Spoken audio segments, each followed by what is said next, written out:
Para ligar o combate, Júlio Pérez serve Ginga para Júlio Pérez lança Ginga para fugir pela direita, vai rapidamente, adentra perigosamente, área, ficou para gol!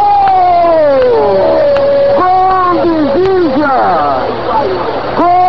Ginga para os uruguaios, 2 para os uruguaios, 1 para os brasileiros.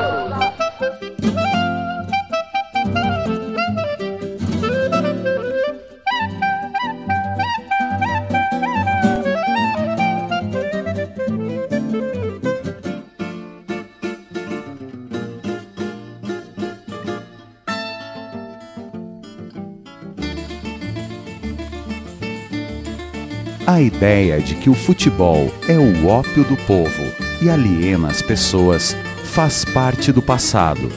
Os escritos produzidos por intelectuais, cronistas e poetas nos remetem a uma outra dimensão desse que é o esporte de massas mais praticado em todo o mundo. O surgimento dos esportes, em especial o futebol, foi decisivo para o fortalecimento dos nacionalismos contemporâneos. No campo do jornalismo, Nelson Rodrigues imortalizou a ideia da pátria de chuteiras. Muito mais do que uma prática de lazer despolitizada e alienada, o futebol, desde suas origens, adquiriu um caráter de representatividade dos povos europeus e até mesmo chegou a ser utilizado para tentar provar a superioridade racial de algumas nações no velho continente. Quando chegou ao Brasil pelos pés de Charles Miller, o futebol encontrou uma conjuntura favorável à sua difusão. O país vivia uma verdadeira febre esportiva. Prova disso, a crônica escrita por Machado de Assis em 1894. Prepara-te para lamber os beiços. Vamos ter Jogos Olímpicos, corridas de bigas e quadrigas ao modo romano e grego. É quase um sonho essa renascença dos séculos, essa mistura de tempos que formarão assim uma imagem cabal da civilização esportiva. Essa tal civilização esportiva se insere na noção de que o engajamento corporal era capaz de levar o homem à sua plena realização física, mental e moral.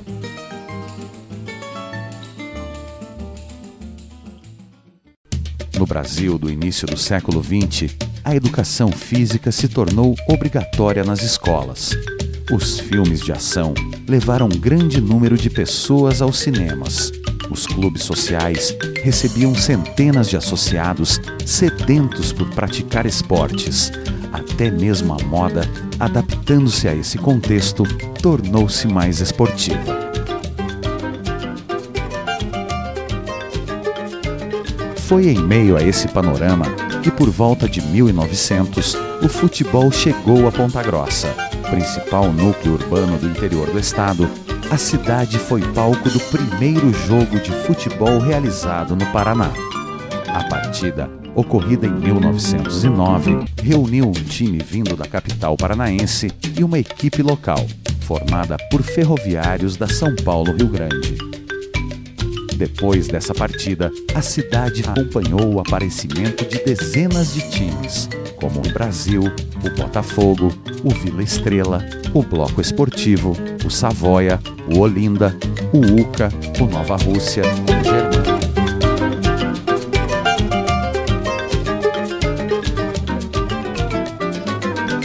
Em 1912, trabalhadores da Estrada de Ferro fundaram o Futebol Clube Operário Pontagrossense, sediado em Vila Oficinas. O Operário logo se tornou popular na cidade. Pouco depois, surgiu em Ponta Grossa o Guarani Esporte Clube, time fundado por figuras ligadas principalmente ao comércio princesino.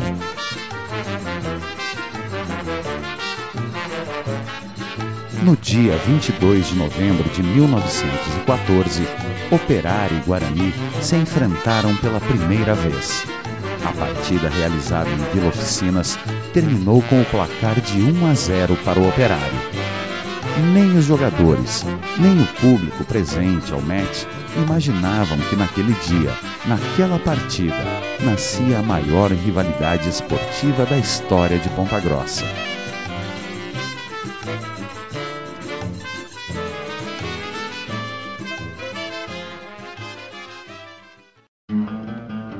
nós pegávamos o trem aqui na Gare da Estrada de Ferro, e íamos de trem assistir o jogo lá. Eram 3 ou 4 vagões, levavam os torcedores. Terminava o jogo, todos voltavam. Você veja, eu tinha 7 anos de idade. Então, uma coisa que eu guardei bem, me lembro, o campo de terra, não tinha grama. Era o pelado, chamado pelado. Nós assistimos ao Peguá fantástico. Foi no Campo do Prado. Isso foi em 1930. Lá no Prado, o Peguá lá no Prado, o Operário ganhou de 1-0. Outro inesquecível foi em 31 no campo do União Campo Alegre, ali na terra. O Guarani se tornou-se campeão. Ganhou de 1-0. O gol foi do Durval. Durval contra Durval. O Durval goleiro do Operário e o Durval Freire contra direito do Guarani. O Durval do Operário saiu para rebater uma bola e jogou a bola. Deu um murro com força na nuca do Durval Freire e a bola entrou no gol, o juiz deu gol. E o Durval Freire foi carregado para o hospital, desmaiado.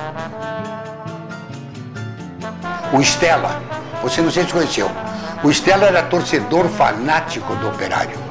Ele estava inteiramente de branco, um terno de linho branco. Quando começou o jogo, estava um sol bonito e tal. Quando terminou o jogo, caiu antes de terminar um pouco o jogo, caiu um aguaceiro tremendo. E o Operário ganhou o jogo do Guarani. O Stella terminou o jogo, ele entrou no campo, já pensou ele de linho, um terno de linho, como é que ele ficou abraçando todos os jogadores do Operário. Os times de futebol não tinham torcedor, quer dizer, era um estado de espírito. Você não torcia para o Guarani ou para o Operário, você era Guarani ou era Operário, quer dizer, então as pessoas nasciam assim em Ponta Grossa, e era induzido pela família a torcer para esse ou para aquele time.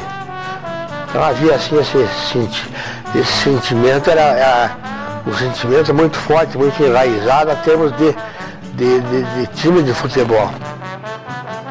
Aqui tinha a Rua Amazonas, eles subiam, tanto o Operário e o Guarani subiam. Uma parte ia para a Olaria, outra parte ia para Oficinas, outra ia para o centro, lá pela Rua 15. O que ganhava ia comemorar. Tinha 2 bar na Rua 15. Um era do Guarani e o outro era do Operário. Quando o Guarani ganhava, era aquela folia lá. E um é gozado porque era um de frente com o outro. E todo mundo se respeitava. Na Rua 15 de Novembro, a artéria principal da nossa cidade, no lado direito, aonde hoje está estabelecida a imobiliária do Tabarnaro, era o bar e restaurante King, aonde se concentrava a torcida do Operário, a torcida fantasmina. E do lado esquerdo, aonde hoje é o Banco Bandeirante, existia o bar e restaurante Maracanã, de propriedade do Jamilão, uma figura folclórica, aonde era o reduto da torcida bugrina. Elas não se misturavam. Elas não podiam atravessar a rua uma para a outra, porque aquilo era motivo de ofensa e de atrito. E aquilo era um ponto folclórico, aonde marcou muito a existência em nossa cidade